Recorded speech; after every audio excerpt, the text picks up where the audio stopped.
میرے چینل پر خوش آمدید۔ ویڈیو دیکھنے سے پہلے چینل کو سبسکرائب کریں اور بیل آئیکن کا بٹن پریس کریں۔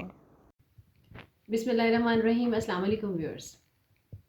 پاکستان جس کو بڑی کوششوں سے حاصل کیا گیا، جس میں اگر ایک شخص کی محنت شامل نہ ہوتی، اگر ان کی جو دن رات کی ایفرٹس تھیں وہ شامل نہ ہوتی، ان کی ڈٹرمینیشن نہ ہوتی، ان کی ذہانت نہ ہوتی، تو پھر شاید آج پاکستان نہ ہوتا۔ بڑی مشہور کہاوت ہے کہ اگر قائد اعظم کے بارے میں یہ کہا جاتا ہے کہ اگر ان کی بیماری کا پتہ چل جاتا تو شاید انگریز جو ہیں وہ پاکستان بننے ہی نہ دیتے۔ تو آج ہم بات کرنے جا رہے ہیں 25 دسمبر کے موقع پر قائد اعظم کے بارے میں، ان کی یاد کو تازہ کرنے کی کوشش کریں گے۔ کچھ ایسے جو انسیڈنٹس ہیں جو میں نے خاص طور پر نوٹ کیے ہیں ان کی زندگی میں سے، وہ میں چاہوں گی کہ وہ آپ کے ساتھ ضرور شیئر کروں، کیونکہ یہ دن ایسا ہے 25 دسمبر کا کہ جس کے اوپر ہمیں پھر سے یہ عہد کرنا ہوتا ہے کہ ہمیں جو کچھ انہوں نے کہا تھا ہمیں اس کے مطابق اس پاکستان کو آگے لے کر چلنا ہے۔ اچھا، سب سے پہلے تو جیسے آپ سب جانتے ہیں کہ قائد اعظم کی جو ڈیٹ آف برتھ ہے وہ 25 دسمبر 1876 ہے، لیکن کچھ ہسٹورینز جو ہیں وہ اس کے بارے میں وہ تھوڑا سا ڈاؤٹ فل بھی ہیں، لیکن ان کی بات کو اتنا زیادہ اوتھینٹک نہیں سمجھا جاتا۔ وہ یہ کہتے ہیں کہ ان کی جو ڈیٹ آف برتھ ہے وہ 20 اکتوبر 1875 بھی ہے، یہ ان کے خیال میں یہ ان کی ڈیٹ آف برتھ ہے، لیکن زیادہ جو ہسٹورینز ہیں وہ اسی بات پر متفق ہیں کہ 25 دسمبر 1876 ہی ان کی ڈیٹ آف برتھ ہے۔ اچھا، ان کا نام جیسے آپ کو پتہ ہے محمد علی جناح رکھا گیا تھا، اور اس کے ساتھ ایک اور بات بتاتے چلے، ان کے نام کے ساتھ محمد علی جناح بھائی ان کا نام تھا۔ پھر جب آپ انگلینڈ گئے تو آپ نے اپنے نام کے ساتھ سے جو بھائی کا لفظ ہے اس کو ختم کیا تھا۔ اس کے بعد آپ نے یہ انہوں نے نام ختم کیا تھا 1894 میں اپنے نام کے ساتھ سے بھائی کا لفظ جو ہے۔ اچھا، ایک اور بڑی انٹرسٹنگ بات ہے کہ قائد اعظم نے شیکسپیرین کامیڈی میں بھی پرفارم کیا ہوا ہے۔ جو لنڈن میں کامیڈیز پرفارم ہوا کرتی تھی نا شیکسپیئر کی، اس کے اندر قائد اعظم نے بھی رول پلے کیا تھا۔ پہلی شادی ان کی ہوئی امی بائی کے ساتھ، چند ہفتے چلی تھی، اس کے بعد پھر وہ ختم ہو گئی۔ پھر اس میں کے بعد جو ہے یہ شادی آپ نے چونکہ والدہ کی خواہش پر کی تھی اور یہ اتنی سکسیسفل نہیں ہو سکی تھی۔ قائد اعظم جو تھے وہ ینگسٹ انڈین لائر بھی تھے۔ آپ نے 20 ایئرز کی ایج میں وکالت کا امتحان پاس کیا تھا، اور آپ وہ واحد مسلمان ہیں کہ جو اتنی چھوٹی عمر میں جنہوں نے انڈیا کے اندر وکالت کا امتحان پاس کیا۔ اور ترکی کے اندر انقرہ میں قائد اعظم کے نام پر ایک اسٹریٹ بھی رکھی گئی اور جو ان کی یاد کو تازہ کرتی ہے۔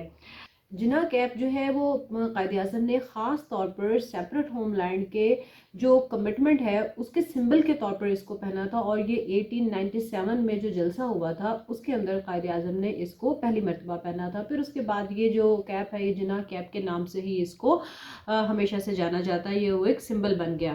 ایک اور بڑی انٹرسٹنگ بات ہے، آپ کو پتہ ہے کہ قائد اعظم کی شخصیت جو ہے وہ اپنے لباس کے لحاظ سے بہت منفرد ہے، لوگ ان کو فالو کرتے ہیں۔ اس دور میں بھی جس طرح سے وہ نفاست کے ساتھ لباس پہنا کرتے تھے، تو جو ان کی ٹائی ہوا کرتی تھی وہ جو ایک ٹائی لگا لیا کرتے تھے پھر وہ ٹائی دوبارہ استعمال نہیں کیا کرتے تھے۔ اور جب ان کی زندگی کے آخری ایام تھے، جب وہ بیمار ہوا کرتے تھے، تب بھی انہوں نے بڑی سختی کے ساتھ یہ کہا ہوتا تھا کہ مجھے ہمیشہ ویل ڈریس رکھا جائے، میں کسی بھی صورت جو گھر میں پہنا ہوا لباس ہوتا ہے جیسے پاجامہ وغیرہ ٹراؤزر پہنا ہوتا تھا تو اس لباس کے ساتھ مجھے باہر نہ لے جایا جائے۔ تو اس وقت بھی وہ آخری زندگی کے آخری ایام تک وہ اپنے لباس کے لحاظ سے بہت کانشیس رہے تھے۔ اور اگر ان کی ذہانت کی بات کریں تو آپ یہ دیکھیں کہ جب وہ انڈیا کے چوٹی کے وکلاء میں سے ایک وکیل تھے، اور اس وقت وہ اپنے ایک کیس کا 1500 روپیہ جو ہے وہ چارج کیا کرتے تھے، 1000 روپیہ 1500 روپیہ مینز وہ سب سے زیادہ مہنگے ترین وکیلوں میں شمار ہوتے تھے۔ اور جب وہ مہنگے ترین وکیل جب پاکستان بنا اور جب وہ پہلے گورنر جنرل بنے تو انہوں نے جو اپنی ماہانہ تنخواہ مقرر کی وہ جسٹ 1 روپیہ تھی۔ اور آج کے دور کے حکمران دیکھ لیں کہ پہلے وہ 1 روپیہ کماتے تھے اور جب پاکستان کے وزیر اعظم بنتے ہیں تو پھر وہ لاکھوں روپیہ ڈیمانڈ کرتے ہیں اور پھر بھی ان کے اخراجات پورے نہیں ہوتے ہیں۔ افسوس یہ ہے کہ ہم نے قائد اعظم کی تمام جو روایات تھیں، جو ان کے کام تھے، جو ان کی پریکٹیکل ایگزامپلس تھیں، ان کو ہم نے بھلا دیا۔ اچھا، وہ اس طرح کے نہیں تھے کہ بس کسی کو محض راضی کرنے کے لیے، خوش کرنے کے لیے ہنسی مذاق کرتے رہیں، جس کو کہتے ہیں نا مذاق کرنا، ٹھٹھا کرنا، اس طرح کی ان کی طبیعت نہیں تھی، ان کا سینس آف ہیومر اس طرح کا نہیں تھا، انتہائی سنجیدہ طبیعت تھے، اور بات ایسے کر جاتے تھے کہ اگلا بندہ سوچتا رہتا تھا کہ اس شخص نے مجھے جواب کیا دے دیا ہے۔ لندن میں جب پڑھتے تھے تو ایک پروفیسر صاحب تھے، پیٹر صاحب، ان کی بہت جو ہے وہ قائد اعظم کے ساتھ جو انبن رہتی تھی، وہ اپنے آپ کو بہت جو ہے وہ کوئی ترم خان سمجھتے تھے۔ قائد اعظم نے ان کو ہمیشہ بڑے خوبصورت انداز میں جواب دیا۔ ایک دفعہ ایسے ہوا کہ پروفیسر صاحب جو ہیں کھانے کی میز پر براجمان تھے، اتنے میں قائد اعظم بھی وہاں تشریف لے گئے، تو ان پروفیسر صاحب نے ایک جملہ کسا کہ ایک میز پر سور اور پرندہ بیٹھ کر کھانا نہیں کھا سکتے۔ قائد اعظم نے بڑے ہی خوبصورت انداز میں اس کو جواب دیا کہ ٹھیک ہے، میں اڑ کر کسی دوسری میز پر چلا جاتا ہوں۔ تو یہ بات سننا تھی کہ وہ پروفیسر صاحب جو ہیں ان کو تو آگ بگولا ہو گئے کہ مجھے کیا جواب ملا ہے۔ انہوں نے سوچا کہ اچھا کل تو میں جو ہے نا وہ ضرور ان کو نا جو اپنا بدلہ اتاروں گا۔ اگلے دن وہ آئے اور انہوں نے آ کے کہا کہ اچھا آج تم مجھے ایک بات بتاؤ کہ اگر دو بیگ ہوں، ایک کے اندر عقل ہو اور دوسرے کے اندر دولت ہو، تو تم کیا لینا چاہو گے؟ قائد اعظم نے فوراً سے جواب دیا کہ میں عقل لینا چاہوں گا، میں جو روپے پیسے والا بیگ ہے وہ لینا چاہوں گا۔ پروفیسر صاحب کہتے دیکھا میں ہوتا تو میں عقل لیتا۔ قائد اعظم نے جواب دیا کہ جس کے پاس جس چیز کی کمی ہوگی وہ وہی بیگ اٹھائے گا۔ یہ جواب سننا تھا کہ ایک دفعہ پھر سے ان پروفیسر صاحب کو آگ لگ گئی۔ تو اس طرح کے بہت سارے واقعات ہیں کہ جس سے قائد اعظم کی جو ذہانت ہے، حاضر جوابی ہے، جو ان کے الفاظ کا چناؤ ہے، ان کو پتہ ہوتا تھا کہ کس طرح سے کسی کو جواب دینا ہے۔ اس طرح جب قائد اعظم ایک دفعہ ٹرین میں سفر کر رہے تھے تو ایک خاتون نے یہ کوشش کی کہ قائد اعظم کو کسی جال میں پھنسایا جائے۔ اس نے موقع کی جو ہے نزاکت اس سے فائدہ اٹھایا اور اس نے یہ کہا کہ مجھے 1000 روپیہ دیں ورنہ میں شور مچا دوں گی۔ اس کو یہ نہیں پتا تھا کہ اس کے سامنے کون بیٹھا ہے۔ قائد اعظم نے اشارہ کیا کہ مجھے سنائی نہیں دیتا، مجھے لکھ کر دو۔ تو اس خاتون نے ایک پیج کے اوپر یہ لکھ کے دے دیا کہ مجھے 1000 روپیہ دو ورنہ میں شور مچا دوں گی۔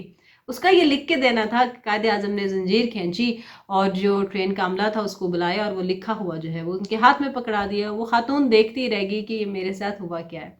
تو یہ قائد اعظم کی ذہانت ہی تھی کہ ان کو کوئی نقصان نہیں پہنچا سکتا تھا، چونکہ وہ ایک دیانتدار اور باکردار شخصیت کے مالک تھے۔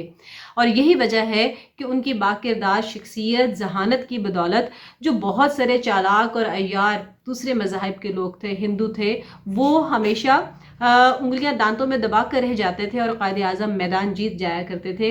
ان کی ہی بدولت آج ہم اس پاکستان کے اندر موجود ہیں، اپنی فیملیز کے ساتھ، اپنے مذہب کے مطابق، اپنی روایات کے مطابق اپنی زندگیاں گزار سکتے ہیں۔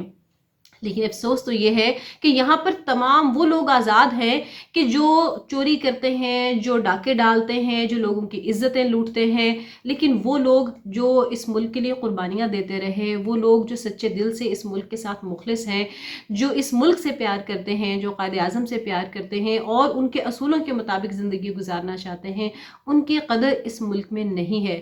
ہمیں اپنے بچوں کو آگاہ کرنا ہے قائد اعظم سے، ان کی شخصیت کے بارے میں، ان کے جو زندگی کے کارنامے ہیں، جو ان کی اچیومنٹس ہیں، وہ ان کو بتانی ہے۔ ہمارے بچے تمام جو دوسرے ممالک کے ہیروز ہیں ان کو تو بہت اچھے طریقے سے جانتے ہیں، لیکن شاید قائد اعظم کی شخصیت اور ان کے جو کام ہیں اس سے ناواقف ہوں گے۔